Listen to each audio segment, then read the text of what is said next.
राम राम। चलो एक सिचुएशन लेते हैं। सिचुएशन ये है कि तुम तैयारी कर रहे हो और तुम्हारे पास पैसा नहीं है, तुम्हारे पास कोई रुपया कोई साधन भी नहीं कि जहाँ से तुम पैसा कमा सको, या फिर तुम्हें ये लग रहा है कि तुम्हारी फैमिली में कोई सपोर्ट करेगा नहीं। तुम्हारे परिवार के बाकी के जितने मेंबर्स हैं फैमिली में, कजिन्स की बात करें, सिबलिंग्स की बात करें, उन सब की जॉब लग चुकी है। एक तुम ही इकलौते बचे हो जो संघर्ष कर रहे हो, जो झेल रहे हो सारी चीज़ें। घर में पिताजी की तबीयत खराब हो चुकी है, पैसा है नहीं इलाज कराने के लिए, और तुम्हें डेली गालियाँ सुनने को मिलती हैं कि तुम्हारे चक्कर में पिताजी इस उम्र में भी ड्यूटी कर रहे हैं। ये सिनेरियो बनता है। अब ये किसी की लाइफ का नहीं है और भगवान न करे ऐसा किसी की लाइफ में हो, ठीक है। लेकिन हम एक ये एग्जाम्पल लेके चल रहे हैं। अब इसका मतलब क्या हो गया? इसका मतलब ये हो गया कि तुम्हें चारों तरफ से तुम्हारी ऐसी तैसी कर दी गई है, चारों तरफ से तुम्हारे ऊपर बम चल रहे हैं, ठीक है। ये इसका मतलब यही तो हुआ ना कि चारों तरफ से तुम्हारे ऊपर टॉर्चर हो रहा है। एग्री। अब देखो, चारों तरफ से जब तुम्हारे ऊपर चीज़ें तुम्हारे अगेंस्ट चल रही है तो इसका मतलब क्या हो गया? इसका मतलब सीधा सा ये होता है कि जब तुम चारों तरफ से किसी भी दिक्कत से घिरे होते हो, इसका मतलब तुम्हारी ग्रोथ का पीरियड स्टार्ट हो चुका है। जब भी तुम कभी भी लो फेस में अपने होते हो, या फिर जब भी तुम्हें लगे कि चारों तरफ से गोला बारूद तुम्हारे पर दागे जा रहे हैं, उस समय अपने तुम ग्रोथ के फेस में होते हो।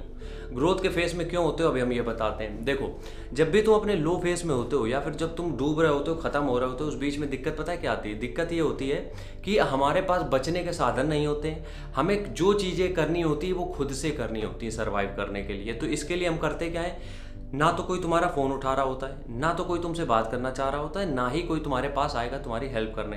तब तुम्हारे पास रहा बचा जो कुछ भी काम आएगा वो है तुम्हारा दिमाग। जो रहा बचा तुम्हारे पास काम आएगा वो है तुम्हारी बची हुई स्ट्रेंथ। अब इसमें होता क्या है?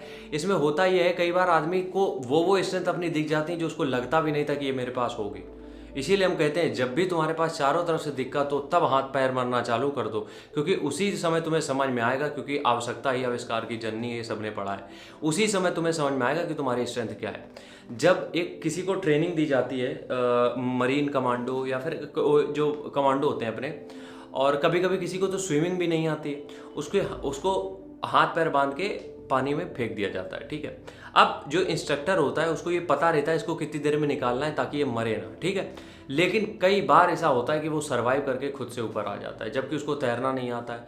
वो अंदर ही हाथ पैर मारता है, अंदर ही हाथ पैर मारने मतलब हाथ पैर खोलने की कोशिश करता है, और वो कोशिश ये करता है कैसे कि हम ऊपर आने की कोशिश करें। तो वो अपने सारी टेक्निक, सारे टैक्टिक्स जो भी वो जानता है वो सब आजमा लेता है, और इसी बीच में उसको अपनी स्ट्रेंथ का भी पता चल जाता है। तो कहने का मतलब यार ये है कि जब भी तुम अपने लो फेस में चल रहे हो, जब भी तुम्हारी चीज़ें तुम्हारे हिसाब से ना चल रही हो, जब भी तुम्हें लग रहा हो कि अब यार दिक्कत है, अब हम हार जाएंगे या सब कुछ खत्म हो चुका है, यकीन मानो वही टाइम है बाउंस बैक करने का।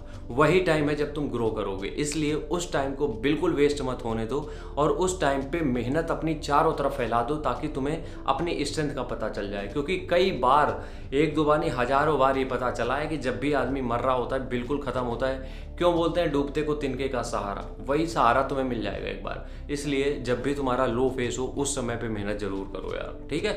राम राम, जय हिंद।